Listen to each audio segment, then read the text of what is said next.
Inventors that were killed by their own inventions. I wonder if they're going to have the Iron Bull on here.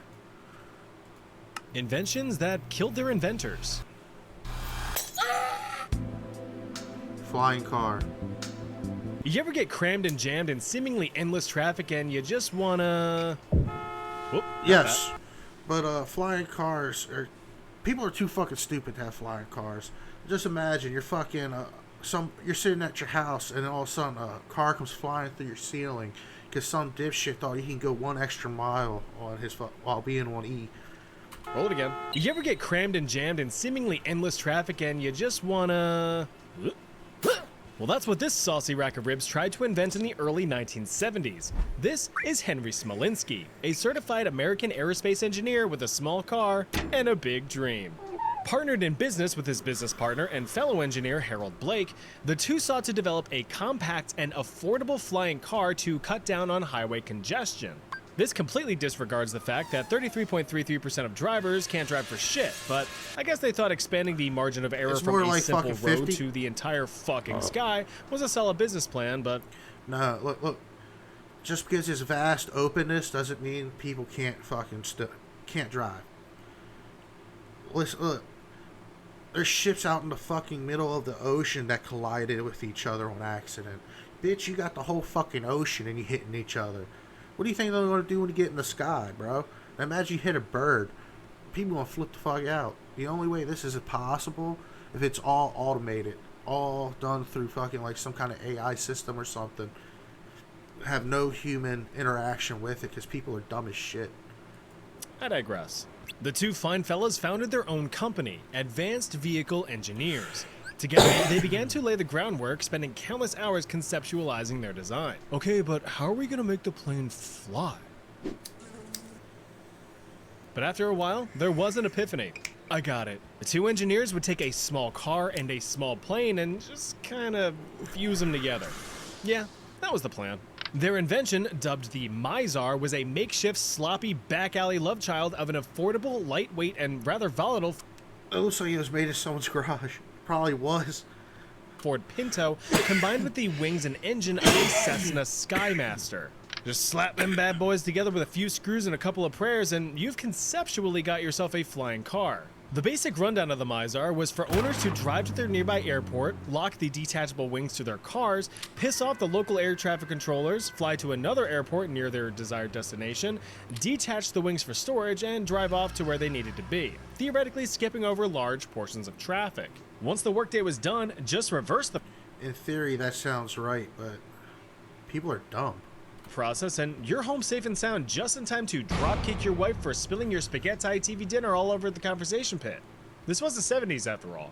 Such a life-changing experience could be yours for the low price of 29 grand. And that's in 1970s dollars. Suck my dick. Translates to about $210,000 in today's money. For comparison, the average cost of a new car in the early 1970s was about $4,000. That hurts my soul, bro. That hurts my fucking soul.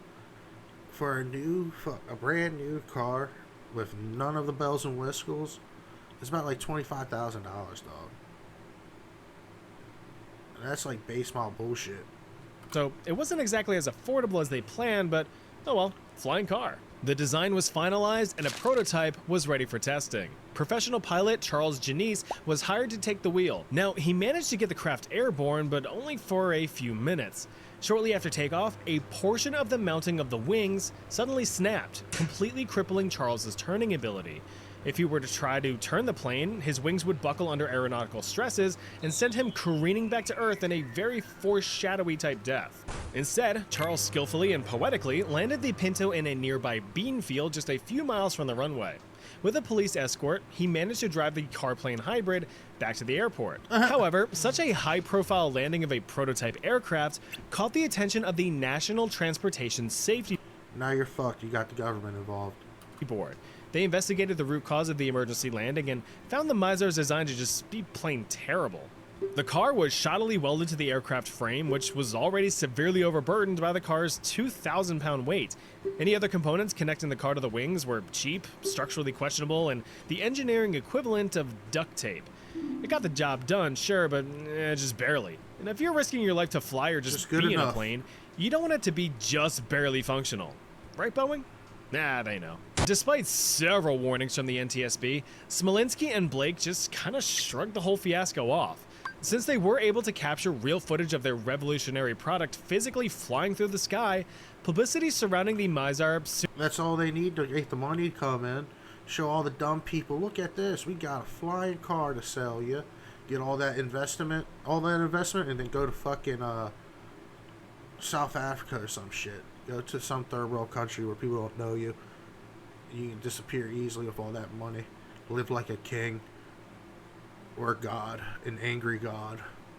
soon took off. Multiple pre-orders poured in from consumers looking to have that unforgettable experience of clenching their buttholes to each and every metal creak as they haphazardly glide through the skies in an amalgamation of steel. Fun fact though. And plus, why would you want to fly in cars? I know some people that drive a car with a fucking hope and a dream as that shit's screaming down the road. Like, it'll take a wrong turn and the tire flies off. You really want people like that flying around in the sky? Hell no. Since this was late 1973, you theoretically could pop on Freebird to maximize the experience. Now, the promotional footage was alright, but the two engineers needed themselves a fully sustained successful flight to really seal the deal. Completely ignoring all NTSB recommendations to make their aircraft safer and even neglecting to address the issues from the previous failed attempt, the only change that they made was slamming on a bigger, heavier engine to help sustain flight. They even phoned up their pilot pal Charles to lead the second charge. He said no.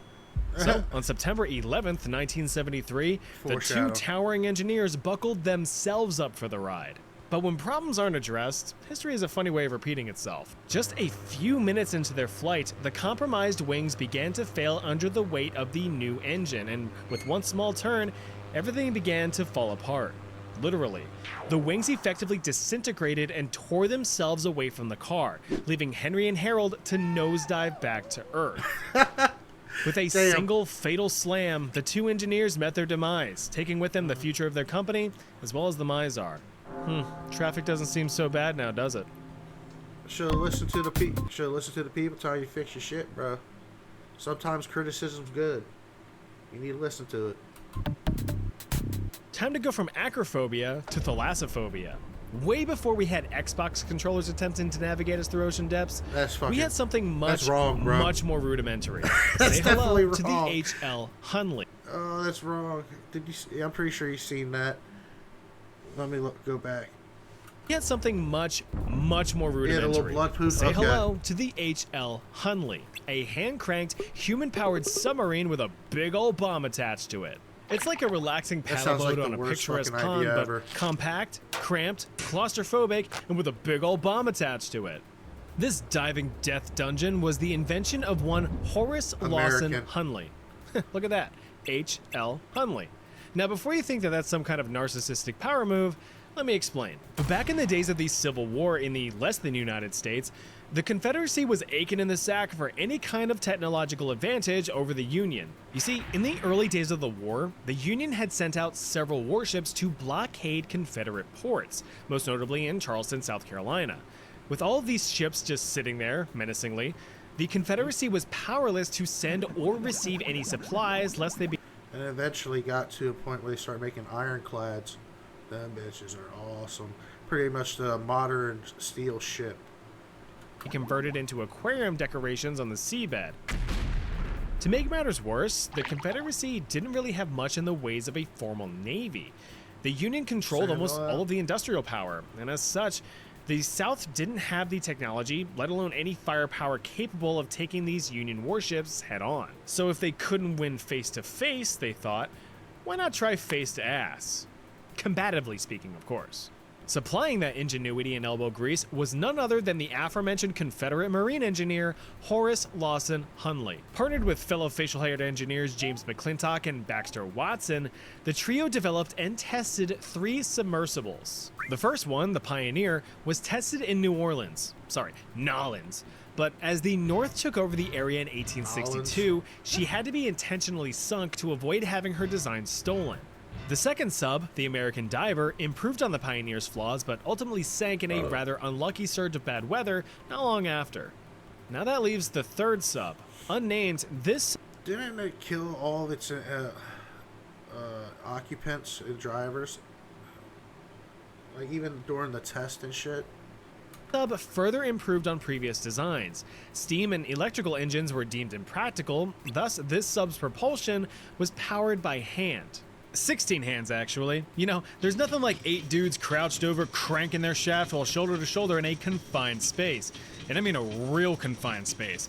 The sub's hull measured just over 4 feet in diameter, so not only was it an ergonomic hellhole, but all that huffing and puffing from that shaft roughing was actually a huge detriment to the crew. That's because this sub had no air ventilation system, so dives, although only 6 to 10 feet below the surface, were on a biological clock, with most dives Not even a fucking hose going to the surface, bro. Well, then, again, this is back in the day where they didn't fucking believe in germs and shit. lasting no more than a single hour, so missions needed to be quick and efficient or risk disaster. Unfortunately for the vessel, her early crew didn't even make it to the diving stage. Well, not successfully anyway.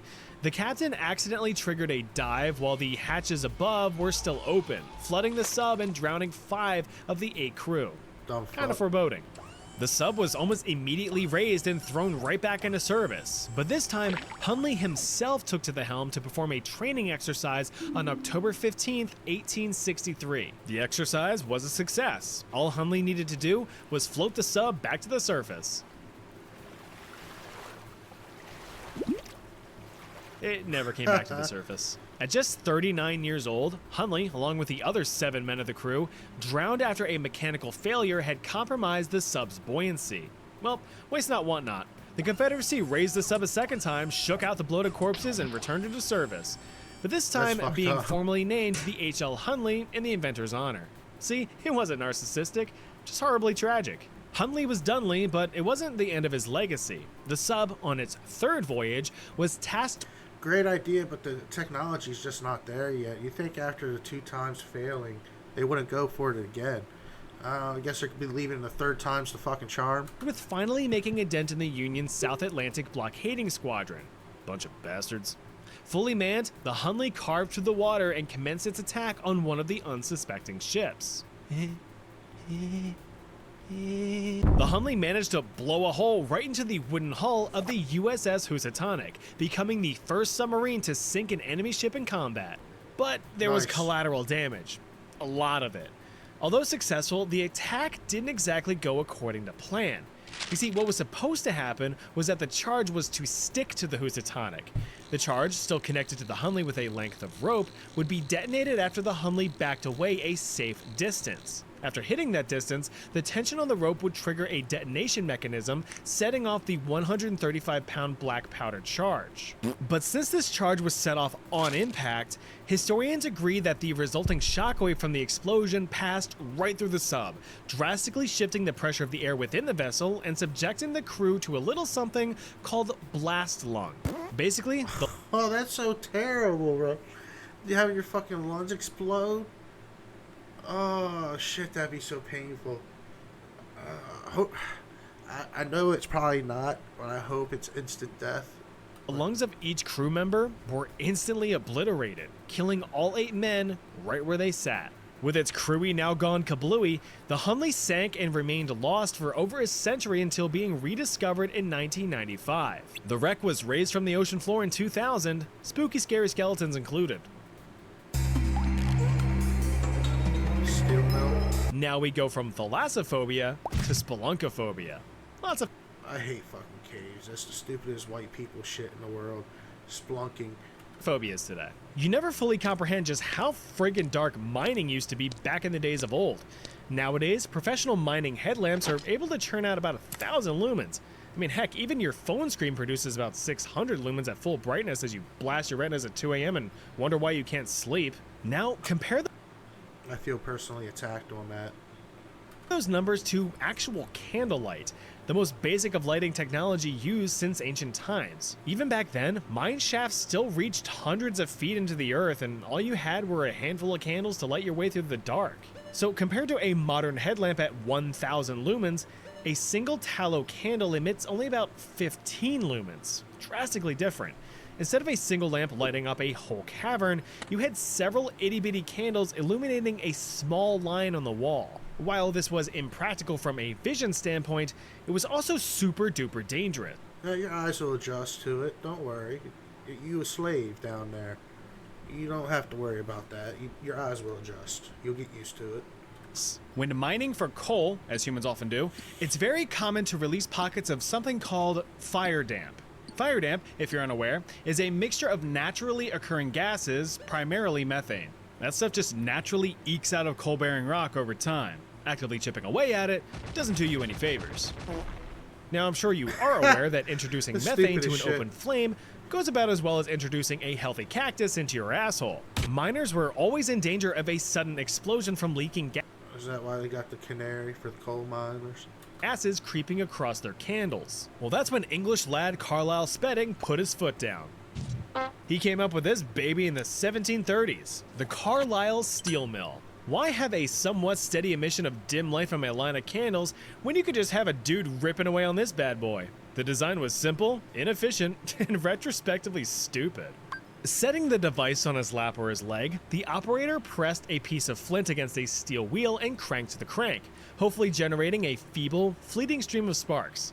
And those sparks served as your light source. Nope, I'm not kidding. So imagine swanging your friggin' sweet third age pickaxe while Sparky Steve over here is sniffing your shoulders and just showering you in fragments of burning rock and metal. Hey. You're doing a good job. The basic idea was that while open flames definitely cause explosions, sparks might. That's so beautiful, bro. The creepiness is great. Not. In theory, they just don't sustain long enough to trigger an explosive reaction. In theory. Now you might be sitting there with potato chips on your belly like, why not just use a lantern? That's a good question, and those are good critical thinking skills. But lanterns weren't exactly gas-proof either. Methane could still leak in through the frame and lick the flame. While Spedding was an inventor, he still served as a hands-on mining engineer, supervising shafts and checking out holes.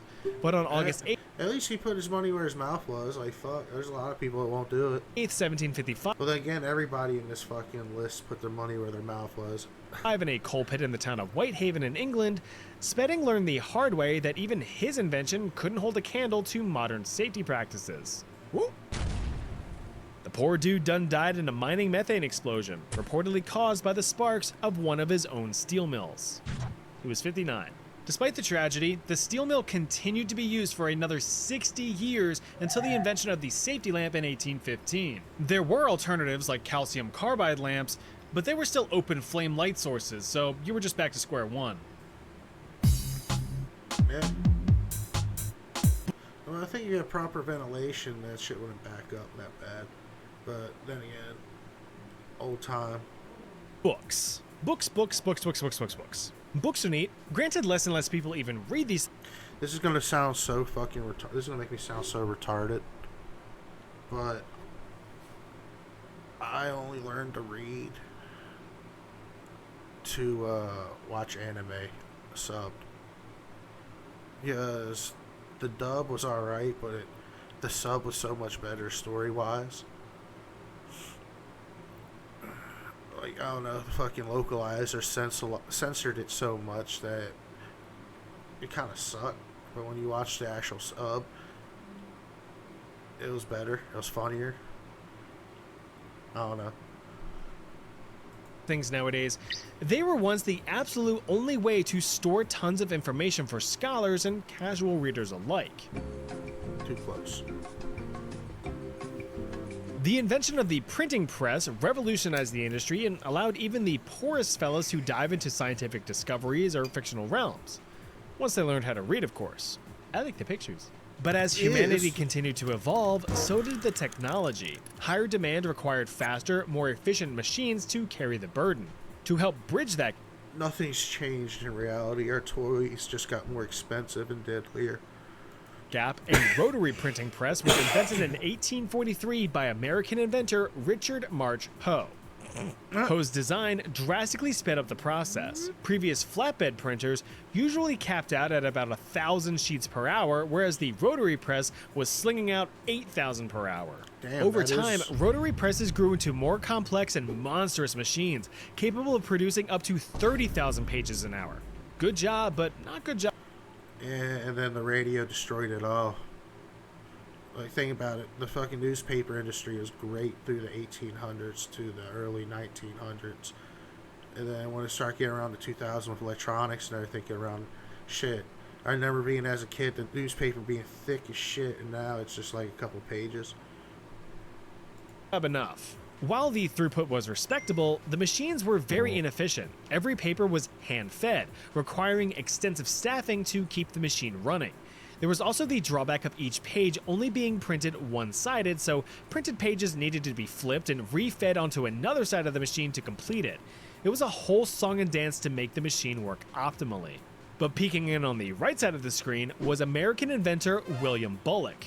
He took one look at Ho's machine and scoffed. Bullock, already a successful inventor with farming tools such as a seed planter, grain drill, and a hay press, looked to expand his catalog. After a few years of making tweaks to Ho's original design, Bullock unveiled his web rotary printing press in 1863. Using one continuous sheet of paper, the web press could print double-sided and cut pages in a single pass, all while matching Ho's 30,000 page per hour speed at a fraction of the cost. That's pretty fucking ingenious. Fucking crazy ass dude chilling in his garage building shit, making money. Bullock's I could design never. became the new standard in the printing industry, printing himself a pretty penny in his pocket. But there's never gonna be a more iconic duo than a cluster of moving mechanical parts and a fragile human body. Luckily for Bullock, though, he wouldn't be ending up black and blue and red all over, just his leg. One day, while making adjustments to one of his newly installed printing presses, So he wasn't killed, he was just mutilated. Why is he on this list? Bullock needed to strap a dry belt onto a pulley.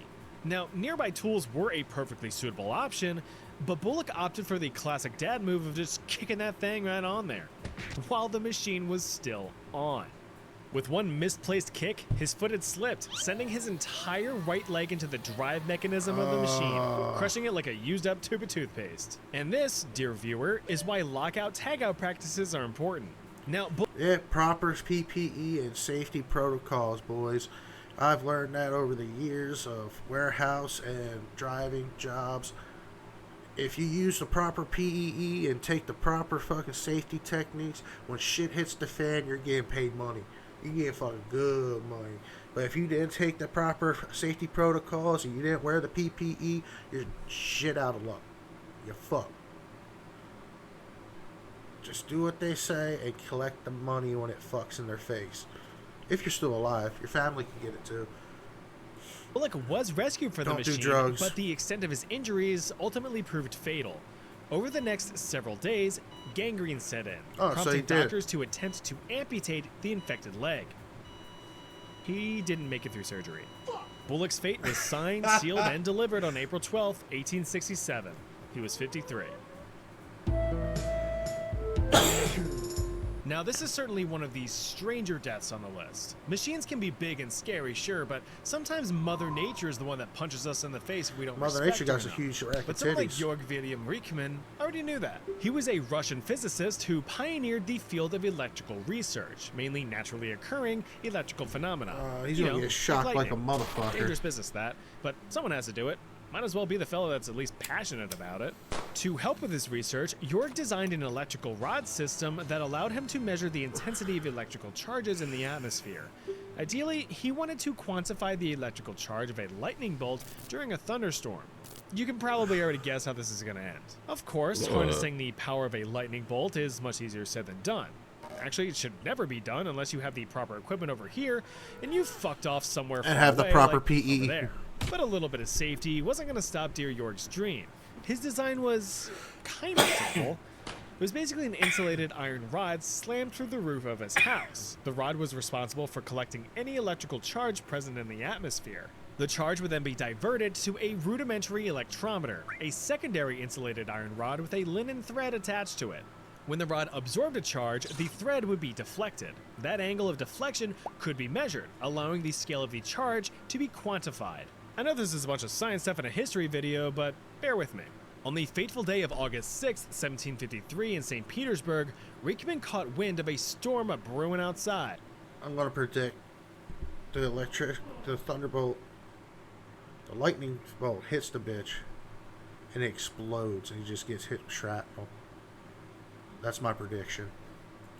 He quickly rushed home to conduct a study, bringing with him a witness to record his measurements. The two set up shop in the lab and began their observations. If you ever decide to play around with electricity, the most important thing you need to do is make sure that you, or whatever you're working with, is properly grounded. This gives any sudden, dangerous electrical surges somewhere to go. Somewhere that isn't you. What Yes. Rieckmann failed to do, as you could probably guess by my warning, was ground his electrometer. Lightning struck Rieckmann's device. The rod was now overcharged, and that charge was looking for the quickest escape route. Unfortunately for Rieckmann, he was the escape route. According to his witness's testimony, something very strange happened. I wouldn't get too close to that, dude. As Rieckmann approached the rod to look at the measurement, a bluish white ball of fire about 4 inches in diameter shot from the rod and into his forehead, electrocuting him instantly. The sudden discharge of all of that electricity at once caused a concussive blast that tore through Rieckmann's lab, knocking the witness unconscious and ripping doors from their hinges. Damn, Rieckmann bro. lay dead on the ground, with his clothes singed and a burn mark on his forehead where the bolt had entered his body, and his left shoe blown open from where it had exited. He was just 42. Now, because He got easy cod, bro.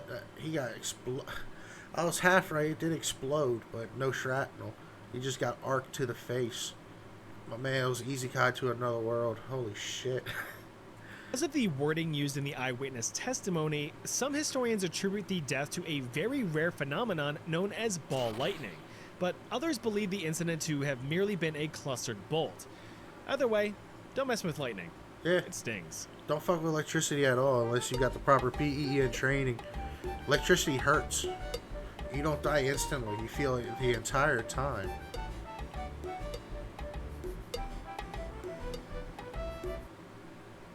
I love that shit. That was a good video. Give it a like. Give it a subscribe.